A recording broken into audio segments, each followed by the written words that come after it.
So, as you know, before the season, I have predicted Arsenal to win the Premier League, Barcelona to win the La Liga, and Napoli to win the Italian Serie A Campionato de Scudetto. Now, let's start and preface why I am right thus far. For example, Manchester City's not winning the Premier League, even though they score more goals.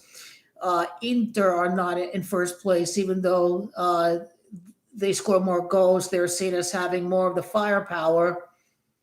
And Barcelona, it's different. They score all the goals. Well, let's start out with the fact that when Argentina won the World Cup in 2022, the winners of the Serie A and Barcelona in the La Liga that year were Barcelona and Napoli. Maradona, of course, played for Barcelona, I think, before he joined Napoli. And those were his two teams, and they both won the leagues, the season in which Argentina won the World Cup. So that's partially why I went with Barcelona instead of Real Madrid for this year's La Liga. By the way, if you're a Real Madrid fan, I do have them win the Champions League next season. Not this season, but next season I have them winning Champions League. I'm going to do a big matchup video of Man City, Real Madrid, and Inter and Liverpool. And if there's any more, I'll include some more big matches. But again, and these same teams are going to win again because Sevilla, he did play for Sevilla, Maradona. They won the Europa League in 22-23. And by the way, Sevilla's Europa League, that was their seventh Europa League title. The final was at Budapest, Hungary. So at the same site, next European final at Hungary, at Budapest, a team is going to win their seventh title. So that's where Bayern Munich and Harry Kane figure into the equation for 2025-26 UEFA Champions League. And we'll find out how this impacts Germany if the German team goes on to win the UEFA Champions League. But Arsenal, it's very, very clear. 26 is Gematria of Queen, 25 is Gematria of Arsenal.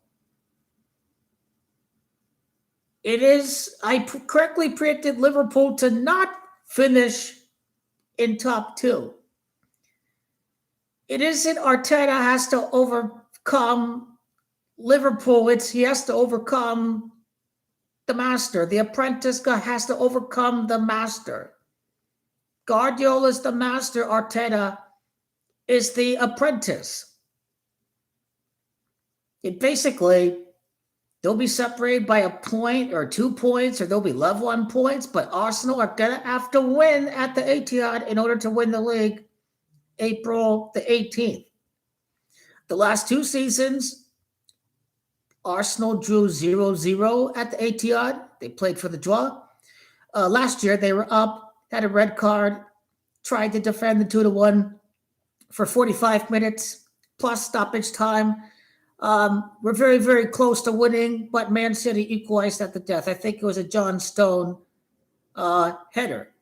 But this year, it's different. The defense is a hell of a lot better.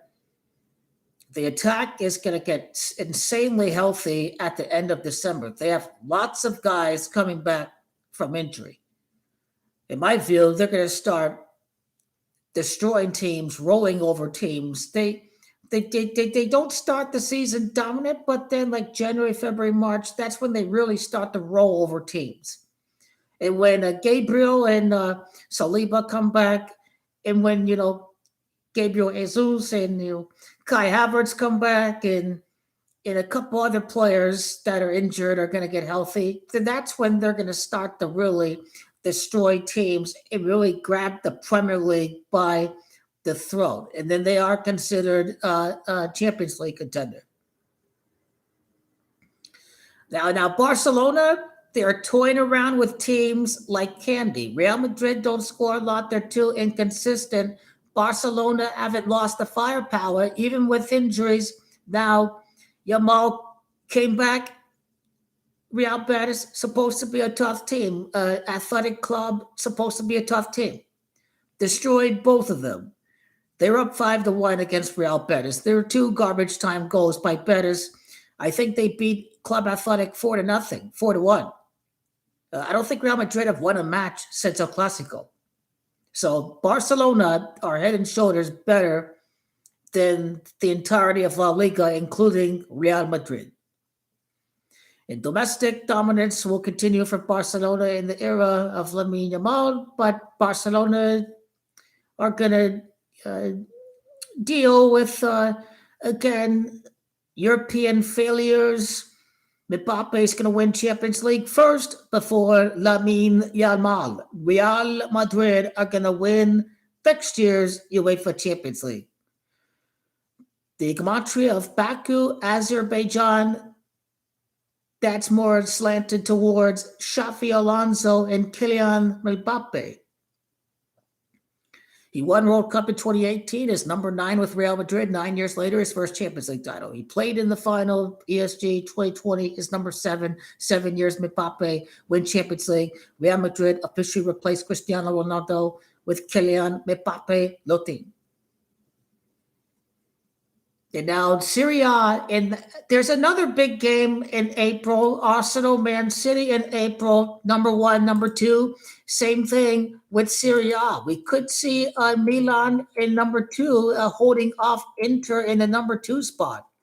Milan play Napoli in April the 4th. That will determine who wins the Scudetto. Napoli at 31 points, Inter with 30 points. I don't think Roma are contenders, but 27 points, 5 losses, but they're 4 points out, technically not out of it.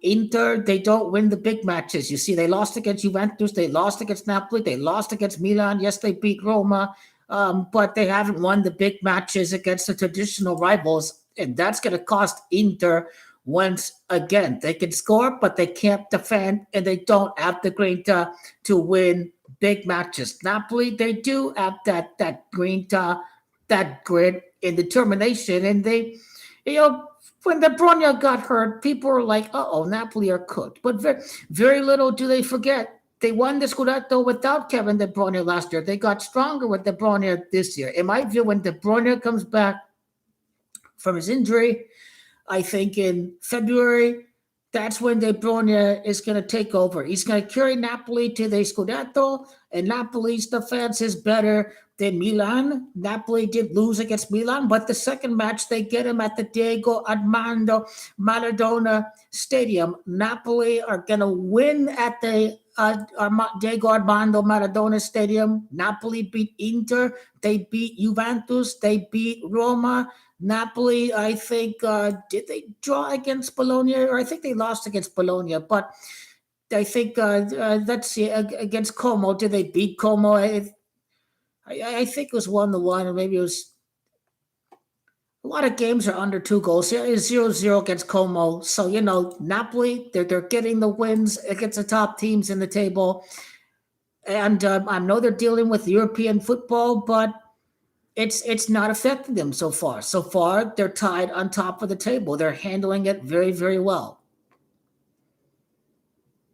But as we speak about Maradona's 34 international goals, Messi wins World Cup 3 years and 4 days after signing with Inter Miami. That was July the 15th of 2023. The World Cup final is 3 years and 4 days later. His 34th World Cup match at MetLife Stadium in gematria. It's MetLife, that's 34. Now, Messi won 34 trophies with Barcelona. When you don't include the friendly trophy, the Joan Gamper trophy, that is a friendly match trophy before the season. It's not really a competitive trophy. So when we don't count that trophy, Messi won 34 trophies with Barcelona. Some articles will say 35, some will say 34. The 35 references the Joan Gamper friendly trophy against Juventus. I think Messi did score in that cup against Juventus. He's like, 2025, 2026. It's called the Joan Gamper Trophy, in case if you don't know. But Maradona's 34 international goals is in fact connected to the coming repeat destiny. The last one in 1962, Diego Maradona's gematria signals what is happening after his death. Not one World Cup, but the repeat that Maradona failed to win in 1990. He was close to winning back-to-back Maradona, but he lost against Germany. The refs screwed Argentina in that final. They favored Germany. I forgot exactly. A BS penalty or something, right? The conspiracy in 1990 was that Italia hosted the World Cup. The big northern clubs did not like Maradona because he was threatening their power, their grip over the championship, the Campeonato, and so they didn't like Maradona taking the attention away from the Italian national team. So the final was definitely rigged because the Italian elites, the guys that run the Juventus and Milan and Inter, they didn't want to see Maradona win the World Cup. So it was definitely rigged against Argentina in 1990.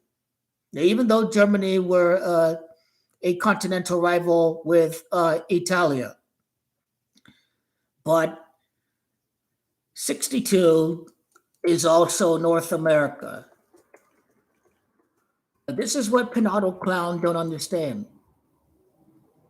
When you really study the numbers deep down for Messi, 43 goals this season with Inter Miami. Champion does equal 43, but Argentina could be 4-3 in the final of the World Cup. New Jersey's 43. Simply the numbers obviously pinpoint to Argentina winning the final. Messi is the GOAT. Pele won multiple World Cups. One of them, he was injured. They still won without him. They could win even without Pele. That's how great those Brazilian teams win. Could Argentina win without Messi? The answer is no, despite having great talent. They had great talent, but went 28 years without a major trophy. Let's not forget. That is the big difference that Messi has made with Argentina during the greatest of all golden generations. The finals at New Jersey, Messi scored 43 goals in the season for Inter Miami. I forgot to include that La Albiceleste, the white and sky blues, also equals 43. But Maradona failed to repeat. France failed to repeat. They were close in penalties.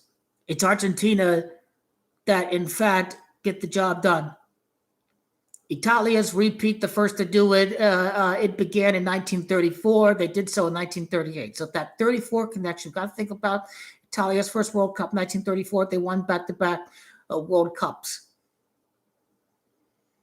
So Maradona's teams are going to win. Does this mean that Sevilla could be a contender for Copa del Rey?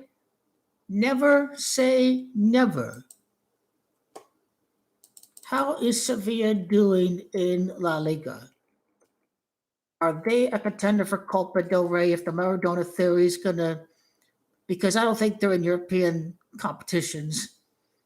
No, they're middle of the pack, 20 goals, 24 allowed. We will find out if Sevilla is a shocker to win Copa del Rey, especially if Barca and Real Madrid, they focus on League and Champions League. Then that's where Sevilla becomes possible.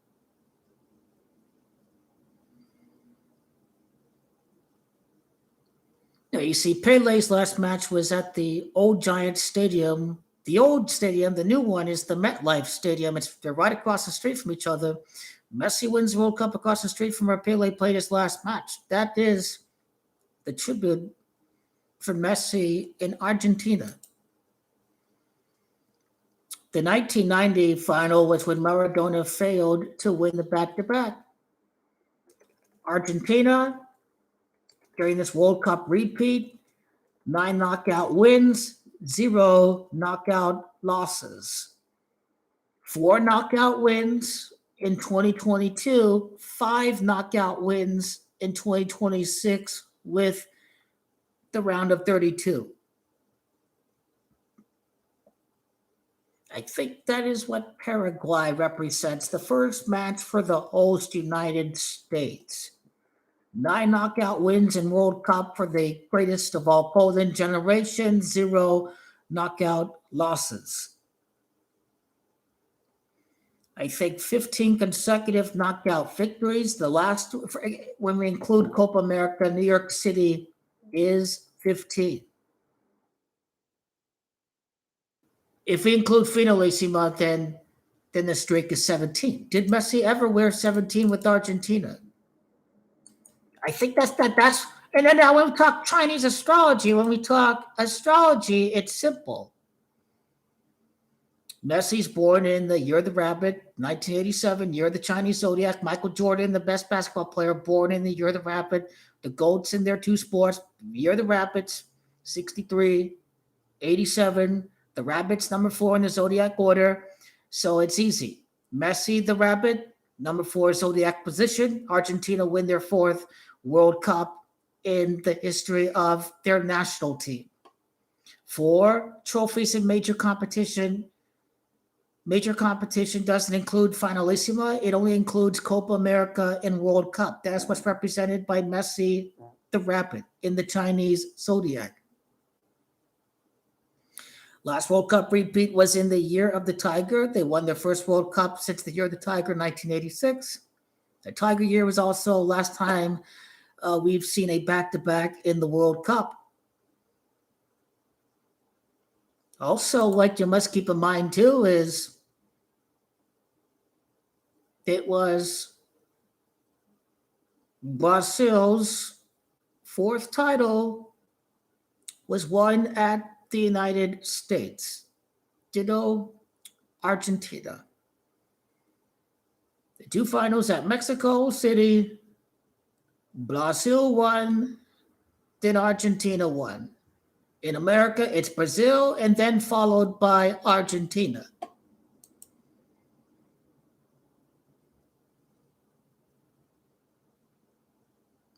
So that is the Chinese zodiac element. You think about the Last Dance, the Michael Jordan push-off.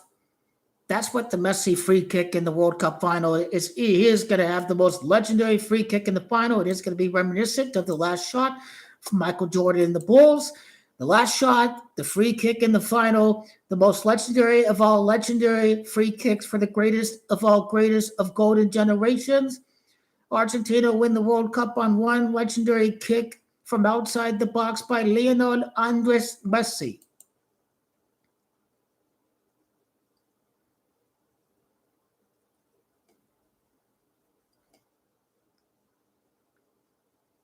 The president is the 47th president. It's Argentina's 4th title in their 7th final, right? That Tom Brady 7th Super Bowl. He was a part of the draw for the group. Messi, Argentina's 7th World Cup final, when Messi is close to 40 years of age. He would be 39. But the last World Cup repeat was at Chile. Argentina's first match since Maradona's death against Chile. Their first competitive match since Maradona's death was the first group match against Chile. This was the beginning of the golden generation, the beginning of Copa America of 2021. That was the beginning of the Argentina golden generation, their first competitive matches since Maradona's death. They were against Chile, and that is where the last World Cup repeat was at. Santiago, Chile, 1962 World Cup. And this is how we know Messi is winning the World Cup. It is heading back to South America. It is taking a detour from Brazil. It is going back to Argentina. Argentina have tied Italia and Germany with 4 World Cups for these 3 nations. 3 nations, 1 World Cup behind Brazil before 2030. It's easy to predict who's going to win in 2030. Morocco is a co-host. Lamine Yamal's dad is from Morocco. Lamine Yamal and co-host Spain are going to win the World Cup in 2030. 2030 is going to bring us two things. The first time in 12 years that a European nation has won the World Cup. Anybody outside of South America? It would be the last time that a team not named Argentina has won the World Cup since 2018. That is what 2030 is going to bring us. In the finals at European soil, they traditionally have been won by European sides. And for the most part, they're usually European versus European, so UEFA versus UEFA. And that final is at Madrid, I think at the Bernabeu. For some people, they may think it's Zidane and Mbappe at the Bernabeu because they used to be with Real Madrid. But the baptized golden boy who was baptized, they say, by Lionel Andres Messi, the glory goes to Spain in 2030. Maybe they could play in the final with Zidane, but maybe they lose the final. France against Spain would be compelling, really. Zidane could complete football if he wins a World Cup as a manager after winning Champions League as manager and Champions League as player and World Cup as player. So that Zidane storyline is a very strong one. And so for 2030, I believe, especially because Mbappe may be in his prime like Ronaldo, then it's going to be Spain and France are the favorites for 2030. France is going to crash out early, but they'll obviously be back in 2030 because it is France and it is Zidane and it is Kylian Mbappe Latin. In Spain, I don't think anything's the guy. Pedri's going to be there a while. Yamal's going to be there a while. They play young talent in Spain. I don't think it's not going to be short-lived. I mean, they're still going to be good because of who they have. Lamine Yamal, the assists, the style play that Spain have. So they're here to stay. Anything beyond 2034, I really don't know. 2034, Asia, Qatar, South America, Brazil, Hendrick, 2034.